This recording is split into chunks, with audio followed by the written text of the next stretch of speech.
ईमानदारी का इनाम। एक छोटे से गांव में एक लड़का रहता था जिसका नाम मोहन था। मोहन बहुत गरीब था लेकिन बेहद ईमानदार और मेहनती था। वह रोज सुबह अपने घर से पास के जंगल में लकड़ियां काटने जाता और उन्हें बाजार में बेचकर अपना गुजारा करता। एक दिन मोहन नदी के किनारे लकड़ियां काट रहा था। अचानक उसकी कुल्हाड़ी उसके हाथ से छूटकर नदी में गिर गई। वह बहुत परेशान हो गया क्योंकि उसके पास दूसरी कुल्हाड़ी खरीदने के पैसे नहीं थे।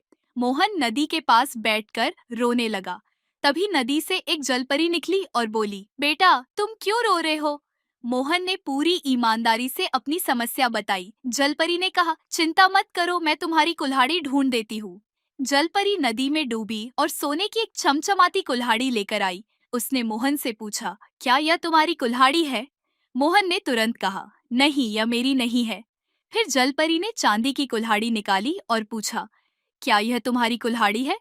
मोहन ने फिर ईमानदारी से कहा, नहीं, यह भी मेरी नहीं है। अंत में जलपरी ने लोहे की कुल्हाड़ी निकाली। मोहन खुशी से बोला, हाँ, यही मेरी कुल्हाड़ी है। मोहन की ईमानदारी देखकर जलपरी बहुत खुश हुई। उसने मोहन को उसकी कुल्हाड़ी के साथ साथ सोने और चांदी की कुल्हाड़ियां भी इनाम में दी।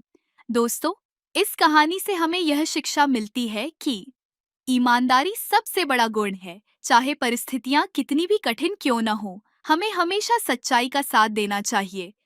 ऐसी ही और प्रेरणादायक कहानियां सुनने के लिए हमारे YouTube प्रिया किड्स एकेडमी को सब्सक्राइब करो।